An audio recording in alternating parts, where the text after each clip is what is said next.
Evil twin sister, quite good at keepy-ups, looking for a fives team on the subject of unemployment. And I'm thinking I may as well just go and work in a bar in St Albans. And everyone's going to be like, I can't even understand what they're saying. Can you put on the subtitles? Can you open your ears, you big dafty?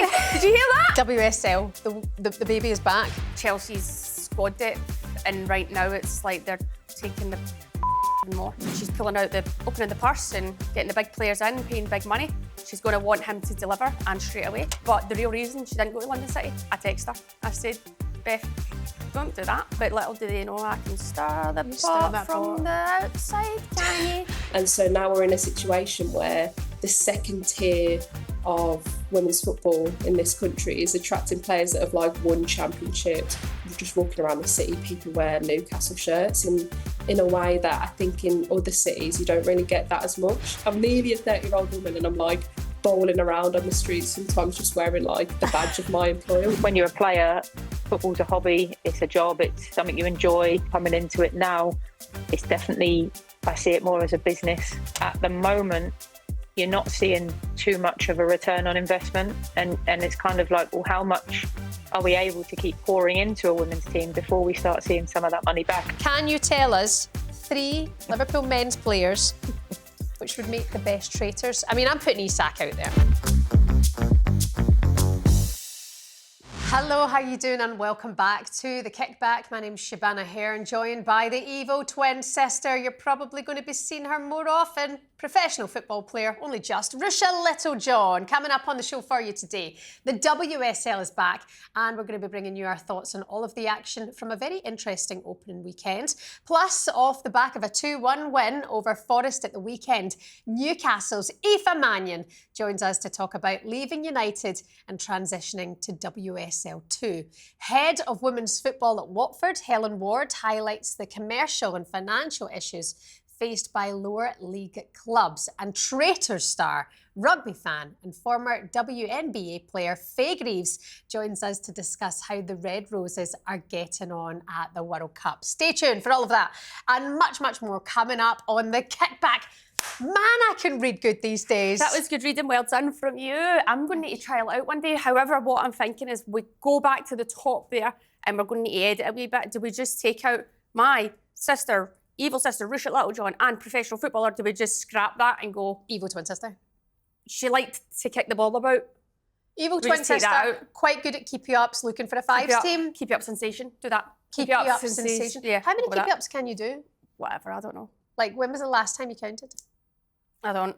I could go for days, Cass. Days. See, when I was young... You need to then start doing tricks, do you know what I mean? Spice it up a bit. Like all around the world and all that? That's it. That's it. Who's that girl? Oh God, her name's just gone off my head. The freestylers? There's a couple. one. She's got the Lamborghinis coming out of hers. You've just took her name off my head. Flo. Oh, come on. Oh, what's her name? She's actually been a bit quiet right now because I've not seen her on much. Because she's just... Oh, her name's just... You just took her name right out of my head. The other one that's really good is I like watching Frida. She's cool. Yeah, she's been with us here ones. before. Yeah. She's... But, I mean... Oh, anyone out there? Is it Liv? Liv Cook. Yeah. Oh, very good. Very good. Yeah. But I remember being young and actually one day sitting counting Ruesha's keepy-ups. And I want to say I was on like 880 and I went, oh, I'm bored. Yeah, it is a bit boring when you're just doing keepy-ups for time. Some people do it for hours and stuff, not get that kind of patience in me. I'd be like, no. That's a good live.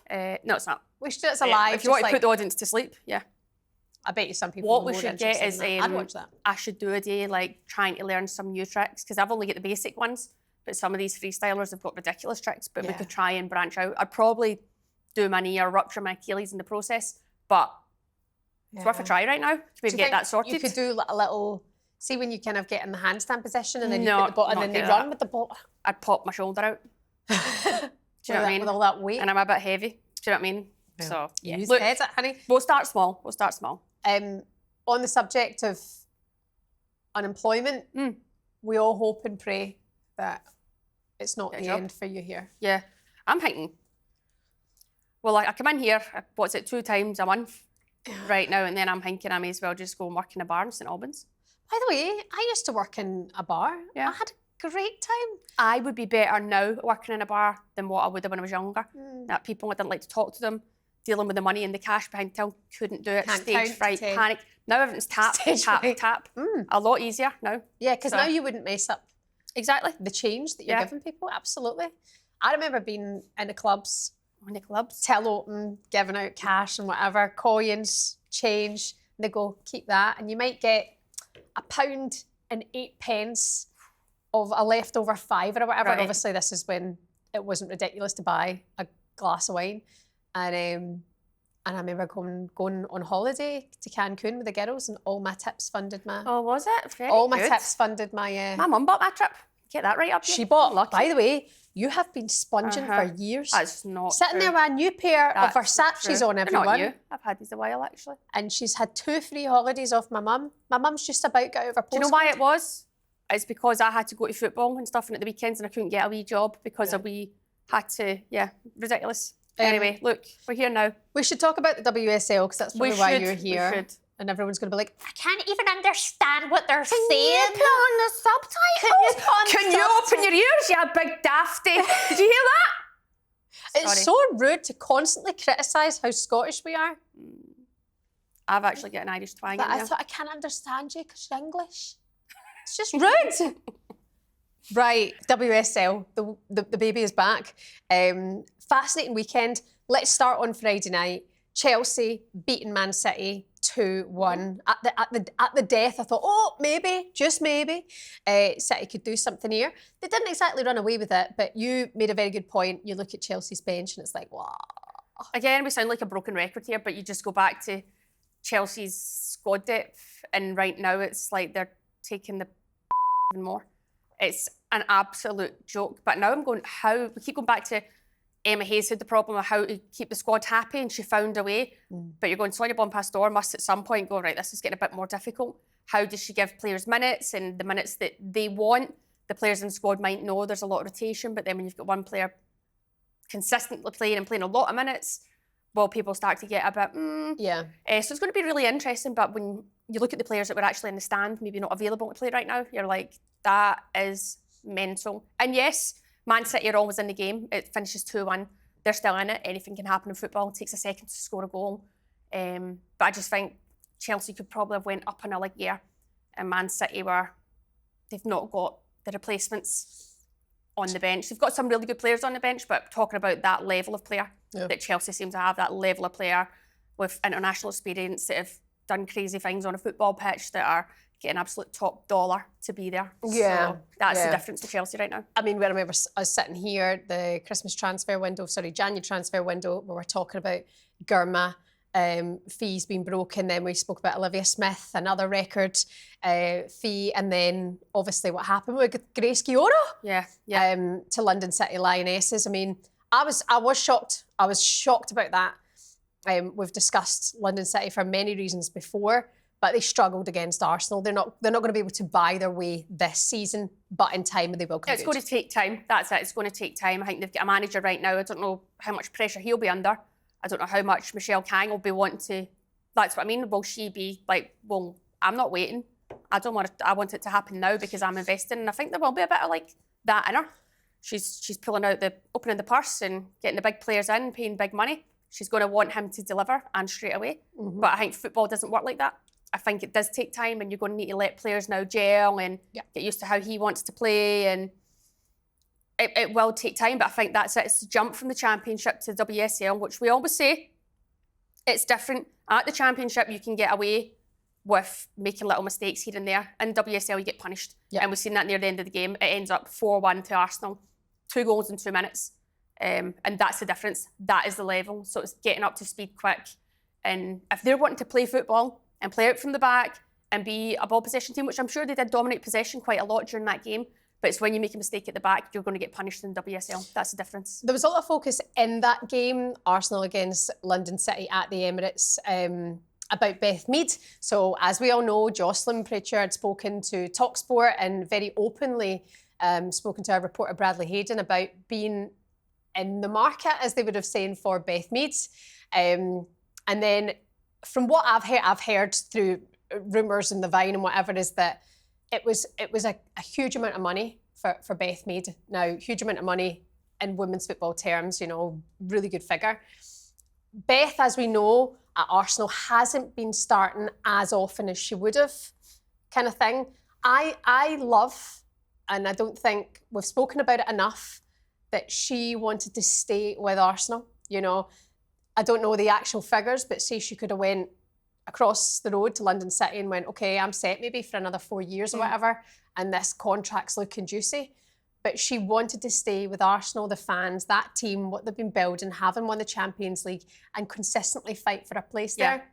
Hats off to her. Yeah, I seen a wee quote. She was like, it's a hard place to leave. And I think on the back of what she's done, and she'll be going, no, there's unfinished business there too. Yeah. I get she's won a Champions League last season, but I think there's just a part of a player, and I think a player like Beth Mead, she believes in her own ability. She knows what she's capable of, and she'll be wanting to look to reach the heights that she's been at before. Yeah. And she's going to want to start playing more football, playing more minutes. What she got, the record assist in the WSL now. And I'm like, she's just going to keep building. And I love that about her, like that attitude to go, okay, well, I can walk here and get a new 3-4 year contract and be absolutely probably loaded off it. I'm sure she's on a decent contract at Arsenal, a very good one. But the fact that she's going, no, I want to dig in and show people that I can play in this team and I'm good enough to play. I love that about her, because it's like, even right, if she went to London City, she's playing every game, every minute, every game that she's fit and available. And that's better for her England career probably under Serena Vignola, because we've seen how ruthless she is. You've seen Beth kind of drop to the bench there during the last Euros. But the fact that she's going, no, I'm digging in and I'm going to work hard. I really respect it. I think fair play to her. But the real reason she didn't go to London City? Because you weren't there. I texted her. I said, don't do it. I said, Beth, don't do that. Don't do it. At least you're not bitter and over it. I actually am, but little do they know I can stir the pot from the outside, can you? Did you text her say don't go? Did I wet? No. You need to stop calling Michelle Cangy. I like it, Cangy or Canger. I think it's better. If she wants to be in the huddle and on the pitch with the football girls, she's going to need to get used to a nickname. I've gave her one. Own it. Do you think she could handle the dressing room chat? No, she'd be sick. She'd be sick to her stomach. That's what I'm a bit like. Unless she wants to run about with all the pretentious ones that haven't got any banter and just run about going, boring. Yeah, anyway, I'm only having a wee joke. Everyone relax. It's great that London City are the only women's team that have no affiliation to a men's side, and she's wanting to push away. That's great. And I think she is eventually going to become one of them top teams, because I think with the money and all that, there's players that are going to want to go. We've already seen it. So it's only the start for London City. Good start from Manchester United as well. But we have to talk about Everton. Vignola, the debut of the season. We saw a rocket from Olivia Smith on her debut for Arsenal in the league. But Vignola to get a hat-trick at Anfield for Everton, I was like, who is this? Where have you come from, girl? One of the goals, I was screaming, cut it back, pass the ball. And she hits it at this odd, like a mad angle, and boom, smashes it, side netting. Fair play, hun. Fair play. I'm sure it was that goal. But you keep doing you, great start. Yeah, you don't listen to me. What a weirdo. No, yeah, but again, Liverpool will be going, not again at Anfield. Well, that and to end up 4-1. Come on. Yeah, we need to try and get Gareth Taylor on the show. Bo, put him on your list of Let's Gets, because I spoke to him last year a couple of times when he was at City with the Champions League, straight after they'd beaten Barcelona.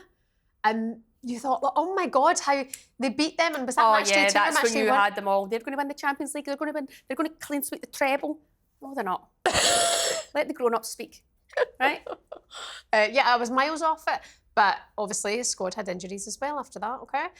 Which you still seem to not acknowledge. Anyway, you've got to have the squad depth within the team. And he did at that point, and then they all fell off a cliff and hurt themselves.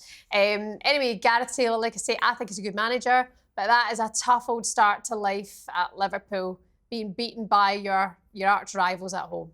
Maybe he's happy about it happening early on. Obviously, he's not going to be happy or buzzing about it, but he'll go, right, let's get this sorted now. And maybe he's going to need to adapt to.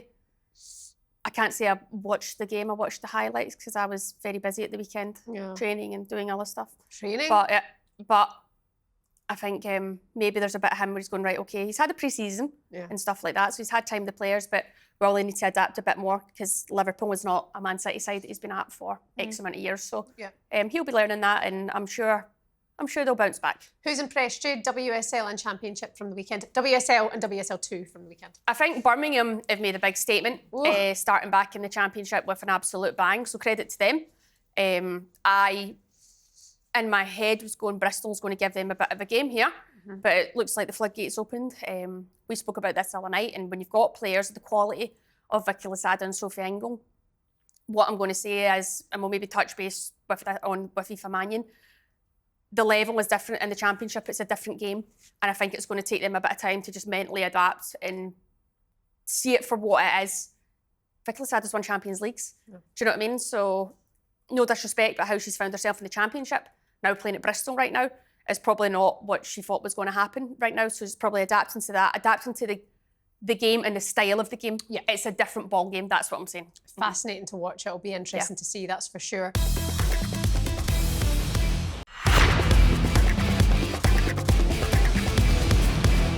Let's move on now. She left Manchester United to join newly promoted WSL2 side Newcastle, and she knows our route all too well from Ireland camp. Joining us now is the wonderful Aoife Mannion. Aoife, how are you, my dear? How's things? Hello, hello. Welcome. I'm so pleased to be on. Ruesha, this is so weird. Try and be professional, you two. Just try. Yeah, don't try and lead me astray. Don't be getting me cancelled. How you doing? You okay, Aoife? How's life in Newcastle?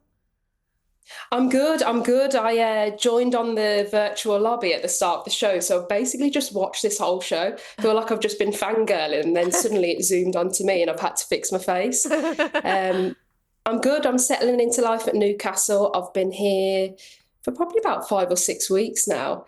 Absolutely loving it. Believe it or not, the weather is actually much nicer than Manchester. So that has been a perk that I wasn't intending. And when I tell people that, they really don't believe it. But honest to God, it's so sunny here. I'm waiting for it to turn. The girls have told me that when it turns, it really turns.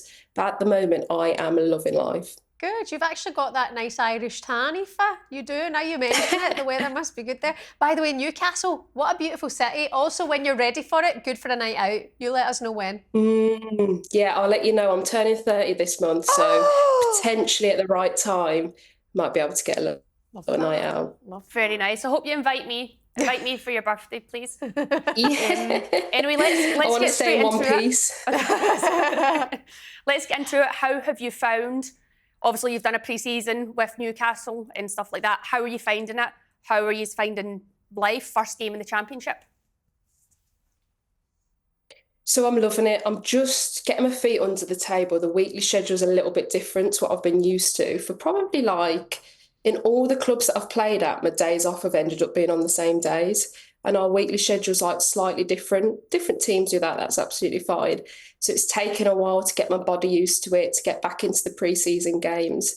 I'm playing in a different position now. I'm playing at centre-back. That brings its own kind of nuances. Enjoy pre-season games, different types of games. We've played Bayern Munich, we've played Atletico at St James's Park.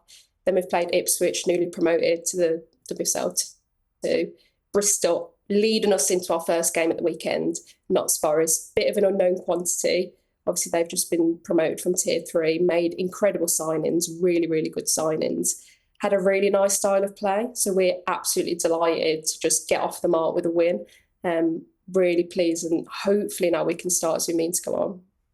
That's interesting. I did look at that game, and I'd seen obviously the signings that Forest have brought in, and they've had a great window. Some really good players they've brought into their team. So I was going, God, I'm intrigued to see how that game goes.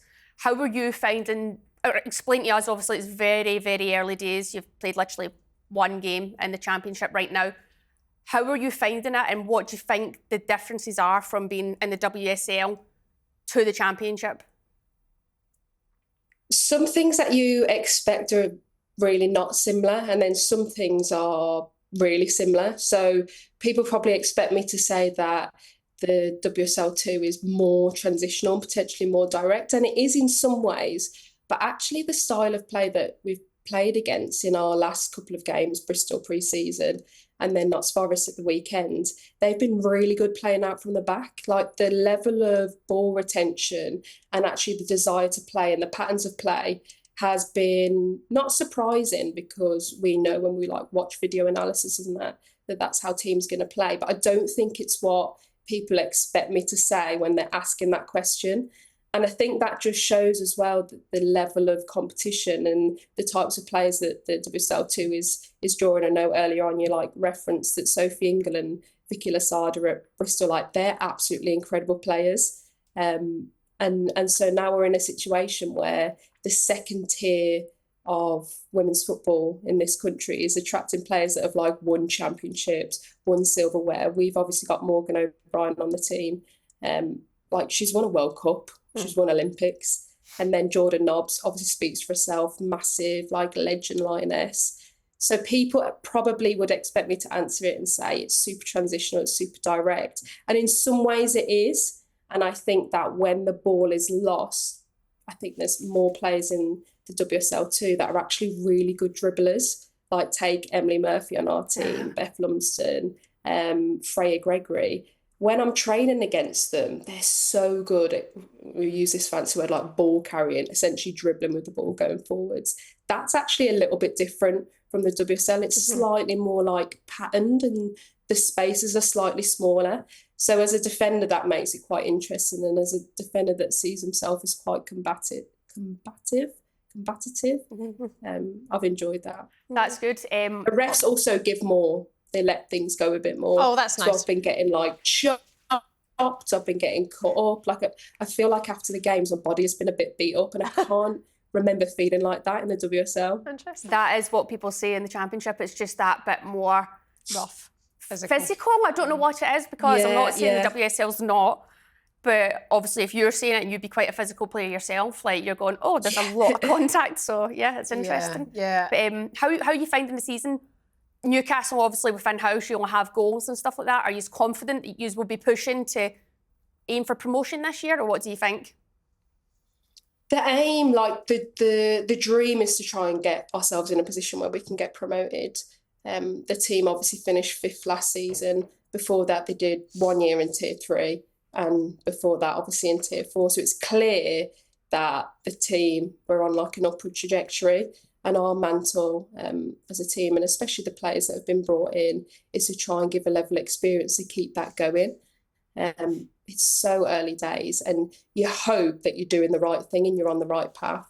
And I think the first game of the season, I think it can be overstated. I think the importance of the first game of the season can be overstated. However, I think every team is desperate to have a result to show for themselves after the first game, to sort of say, okay, we're doing the right thing, or okay, pre-seasons actually went well, because we played a real variety of teams. We played a few teams, a couple of teams in our league, but then also teams from different countries. So it's really hard to get a sense. But coming back to your original question, the vibe and the motivation is we want to try and get promoted. That's clear. Yeah. And we'll sort of see how that goes as we go along, see if we can be a team that creates lots of chances, which I think we will. And I think that the big thing, and hopefully where I can bring some experience with a defensive head on me, is if you can not get punished on transition and you can be defensively secure, then I believe that you give yourself a really good chance in this league. I wanted to ask as well, Aoife, about, I shouldn't bring it up, but there's a nice budget from what it sounds like at Newcastle with the players that have arrived at the club this summer. What's the facilities? What's the standard? I mean, from Manchester United to the Championship, is it impressive enough? Is there still a battle there to be fought? It's definitely going in a really like fast-paced right direction. I'm trying to think about how I would compare it to. I suppose I was 4 years at United, and it's probably just a little bit earlier on the journey. Right. Like it's going in that direction. The facilities and the resources are really professional. More and more staff are being recruited, players from different countries. The support is there, and it just takes time to kind of bring it to fruition. But the overall, it's really, really positive, and I was really surprised actually at the setup. Good. We're just moving into a new facility. Nice. So with that comes like little bits like just even sewing the pitches to get them the same standard as the men's ground. All of these things take weeks, like days and weeks, but actually it's all the right sort of teething problems to get us to go in the right direction. So it's been a pleasure, really. It's been an absolute joy. And the people are so lovely here. And it's hard to beat Manchester actually as a place because it's friendly enough there, but here's like another level on top of that. It's as though the more north you go, the friendlier people get. Yeah, That's what they say. That's actually a saying. Yeah. But how do you, obviously being there early on, but I'm sure already the fans have made quite an impact with you, and how important are they going to be? Because I think you'll see in the Championship or in the WSL, some teams maybe don't have the fan base, but obviously up north, the Geordies are really passionate about the football. So how are you finding that? It's really nice. It's really, really nice. There was bus loads of fans that went to the Notts Forest game, which I think is about 3.5 hours away. We've not played a game at home yet. The first time we do it will be this weekend. The girls have told me how well supported we are as a team, and you can feel it walking around. Just walking around the city, people wear Newcastle shirts in a way that I think in other cities you don't really get that as much. Like I found myself sometimes just walking around, not in my kit, like my actual match strip, but like I won't always take my kit off, or my sort of like training kit or my tracksuit. Whereas I've always done that at other clubs that I've been at, but I almost feel like not proud to wear the badge. That sounds a little bit cliche, but people are just out and about wearing the Newcastle badge. So I find myself sort of like wanting to do that as well. Which is weird. It's weird. Like I'm nearly a 30-year-old woman, and I'm like bowling around on the streets sometimes just wearing like the badge of my employer, which is a bit odd. No, it's great. I mean, you're proud. Yeah. And do you know what? Even last time the kickback went up to Man United to see you guys a few months before the season ended.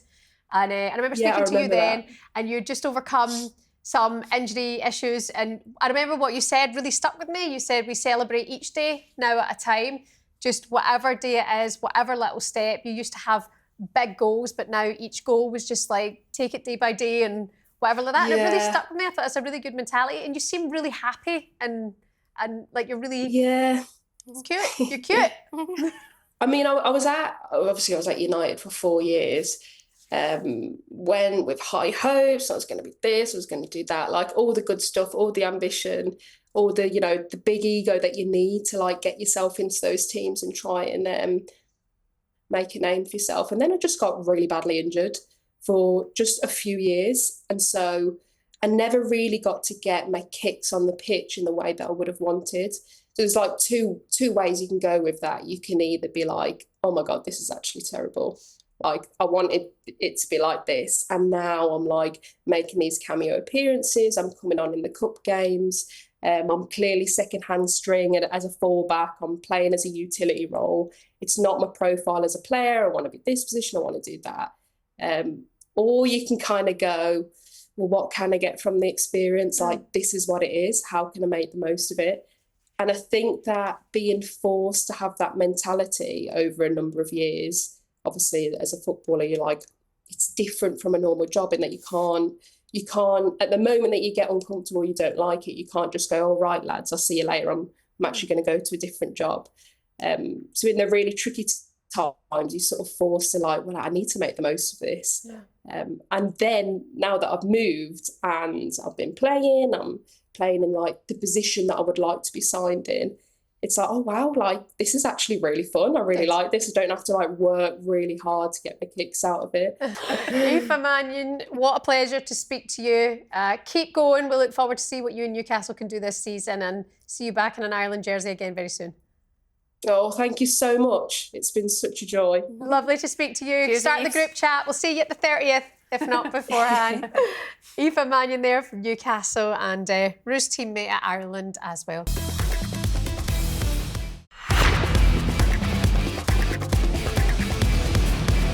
Now, the Lionesses have won back-to-back Euros. Arsenal have won the Champions League, and we're seeing investment right across the leagues, not least, and more recently with Alexis Ohanian coming into Chelsea. But for every success story, there's also a swathe of bad news, like Blackburn women withdrawing from the Championship or Wolves failing to apply for a promotion licence. So joining us now to highlight the financial and commercial issues faced by women's teams is Head of Football at Watford, Helen Ward. Helen, wonderful to have you on the show. How are you keeping?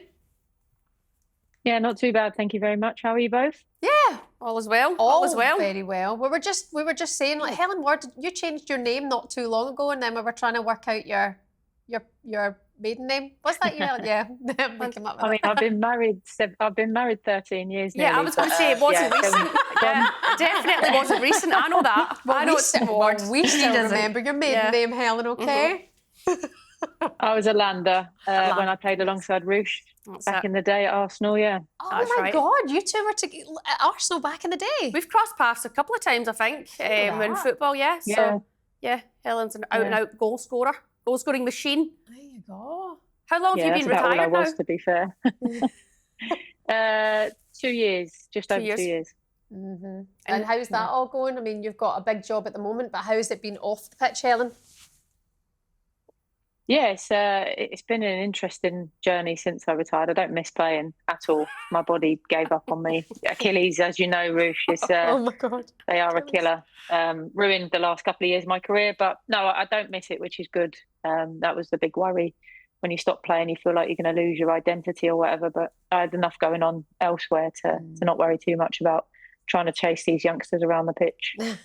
Yeah, I know how it feels. But it's hard when you can't push off the Achilles. You're just like, it's not enjoyable. It makes it really frustrating because in your head you want to be there, but you're always hesitating. You're always a wee second too slow because you're not comfortable. But anyway, look, we'll talk about that another time. Yeah. It's fine. Yeah.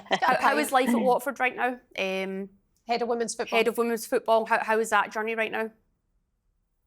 Yeah, it's I got thrown in at the deep end, definitely. I think when you're a player, football's a hobby, it's a job, it's something you enjoy. You turn up, you train, you play, and you kind of look after yourself. Coming into it now, it's definitely, I see it more as a business. It maybe takes the fun out of it quite a lot, I suppose. And you maybe hear things that you don't want to hear about the club that you're working at, or the club that, in my case, that I supported all my life. And you kind of have to fight fires a little bit, but it's a challenge, and I know it's not just Watford where it's a challenge. It's, you know, a lot of clubs below the big teams, I suppose. It's got its good moments, don't get me wrong. It's a hugely rewarding job, but it is, you feel like the job never ends. You know, the job satisfaction comes and goes very quickly.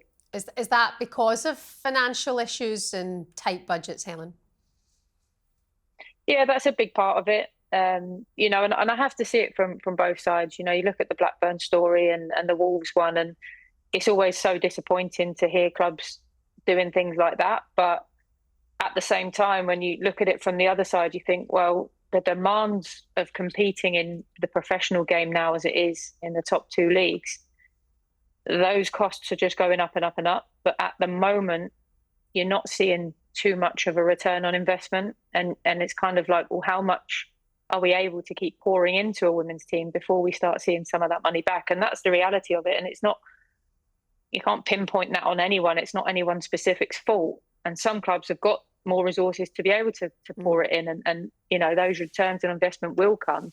But at the minute, it can be really tough, particularly for clubs outside the Premier League, to try and back their or outside the top 10 of the Premier League, probably even. It's a tough place. So what we need to do is try and grow the game from within, get more fans into grounds, get more people interested in the game, watching it on the TV, all that kind of stuff, and try and increase the revenues that way, rather than just relying on the pockets of, you know, a rich club owner. Mm-hmm. Yeah, 100%. It's a tough one. I think obviously for Watford right now, like the training ground, they're next door to Arsenal. And I think the hard thing right now also, especially in the women's game, is actually getting fans into the stadium to come and watch us play when the competition now is Arsenal. And Arsenal obviously had the money, have the investment, and they're, getting between 40 and 60,000 people going to the Emirates to watch the women's team right now.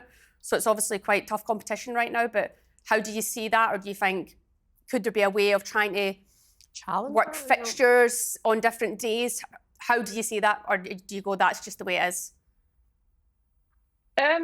Yeah, I mean, we've got a really good relationship with Arsenal. We've got a good track record of bringing players in on loan or on dual registrations. And with that kind of brings along some of the fans. I mean, when we signed Michelle Adjemang, you know, and we're taking all the credit for her performances in the summer. You should, Helen, you should. She, with that, brought on a lot of Arsenal fans and engagement on social media. And, you know, we did get a few extra people through the gates. And that's something, as you said, we're not going to compete with them.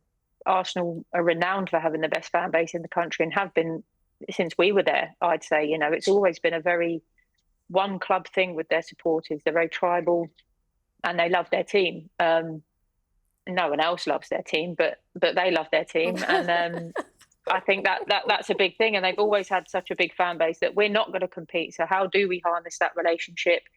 We can promote the fact that we're using their players on loan, then it might help us. And yeah, it's certainly on the pitch, it's a great relationship and it's great to be next door. But in terms of competing, as you said, for that supporter base, we have to try and be quite creative as to how we can get fans through our doors and, you know, not instead of theirs, but as well as, I suppose. Yeah, I mean, on the subject, the conversation we were just having there, Helen, about financial restrictions, there's only so much you can put in without seeing a return.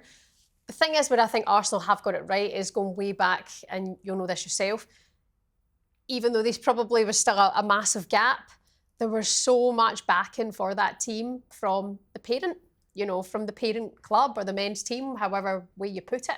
The board, you know, they did always value their women's team, you know. So with other teams now, I mean, Newcastle, we're just talking there, Aoife Mannion, they've got cash to spend, you know. So you bring in big players, these other players coming in are going, well, these facilities aren't up to standards because I've just come from the WSL, you know. There's still a lot of catching up to do all over the place, but I think if teams initially had that love for the women's team, then less teams would be in this position now. Absolutely, and don't get me wrong, I'm not making excuses for clubs to be doing that sort of thing, and you're right. I think Vic Akers really was the start of that, and I think women's football in general have got a huge amount to thank him for, because I think it was his relationship with the men's side, with the board, his role within that team that really got them on side. And as I said, they've led the way ever since, in my opinion. But you're right, it's not an excuse, and it just takes one person to be like, do you know what, this is something we really need to back.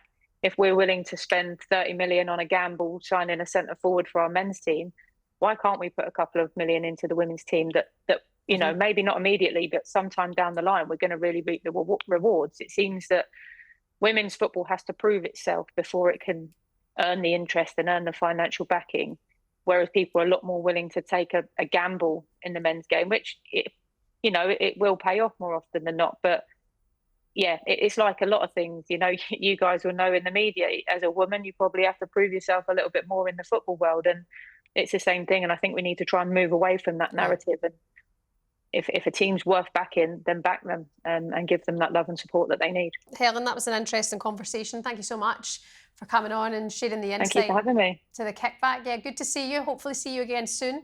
And good luck to Watford this season. Cheers, Helen. Thank you. Thank you very much. All the best. Helen Ward there, Head of Women's Football at Watford.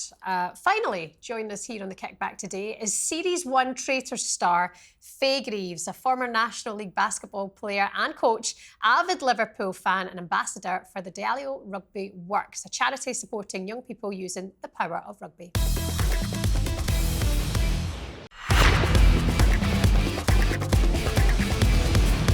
And Fay is with us now. What a bundle of energy has just come into the studio. Good to see you. Good to see you guys, yeah. You're the biggest talkSPORT fan then, I believe. I love talkSPORT. I have watched talkSPORT for over 30 odd years or even more than that. I mean, when did it start?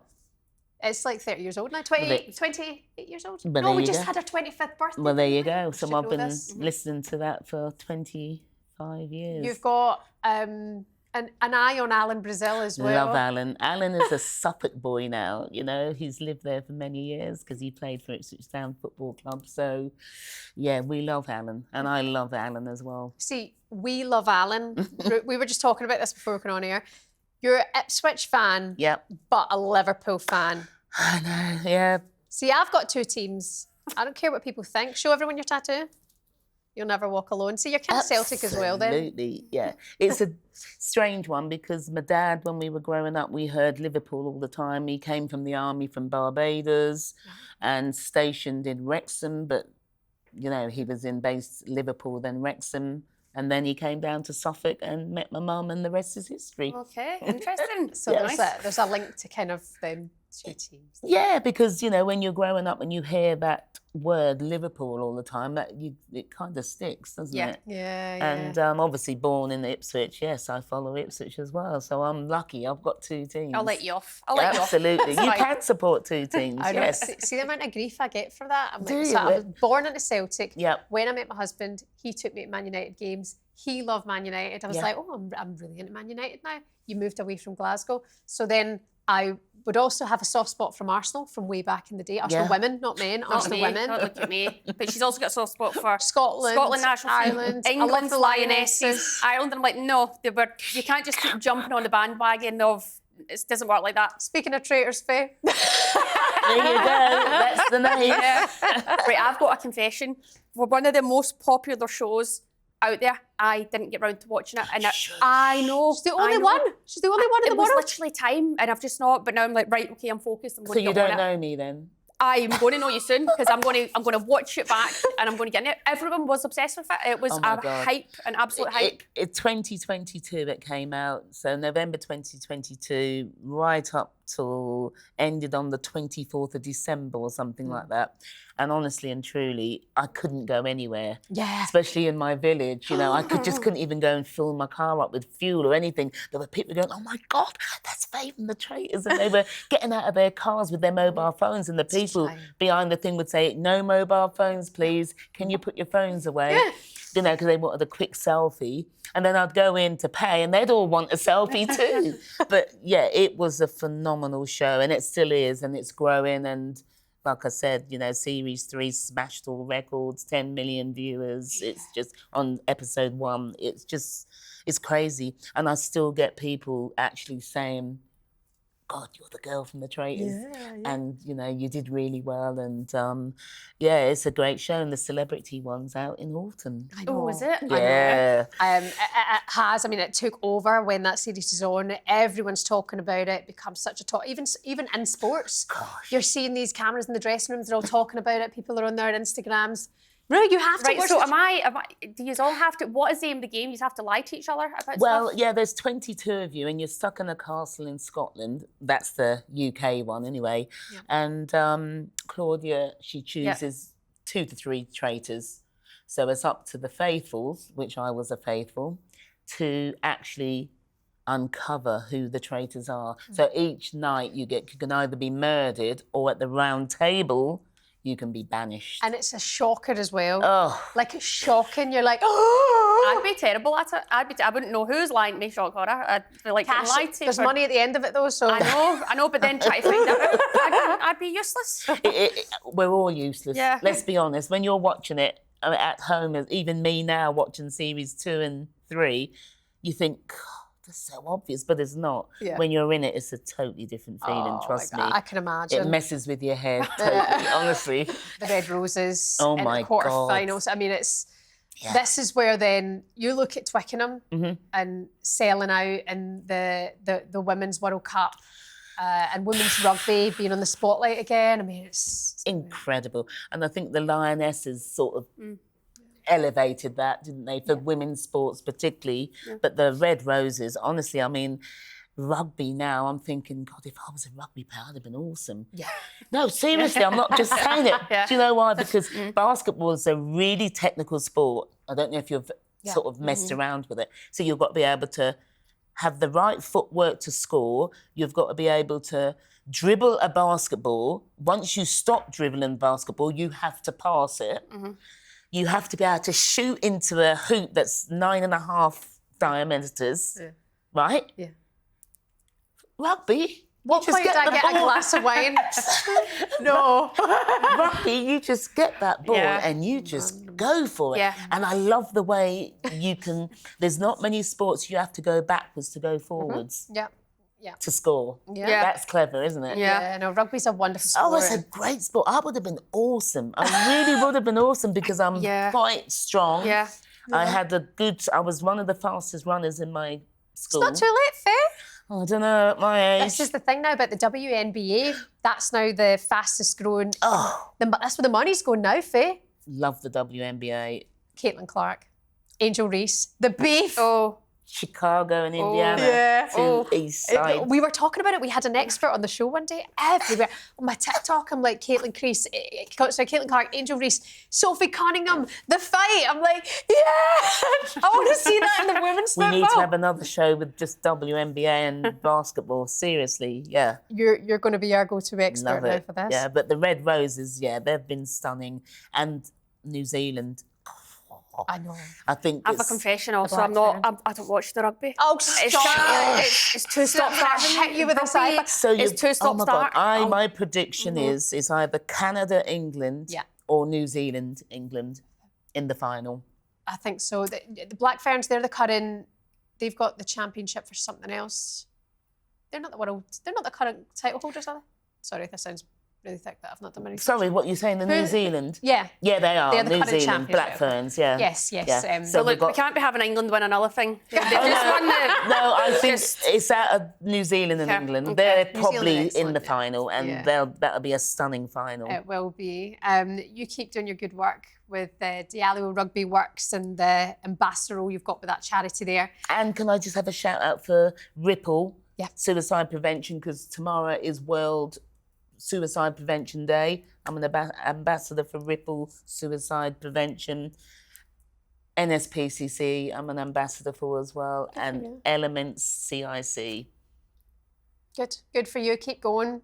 There's more to you than Traitors, that's for sure. Fay Greaves, there's a lot more to you, that is for sure. Thank you so much for coming in. Before we go, because you're a big Liverpool fan, can you tell us 3 Liverpool of the men's team, Liverpool men's players, which would make the best Traitors? I mean, I'm putting Isak out there. Man. Well, that he's guy number don't one. care. We're going to have to, not as a negative, but he is going to be the one that everybody's spoken about. So, let's have him out there. Van Dijk, because of his defence, nothing phases him. Yep.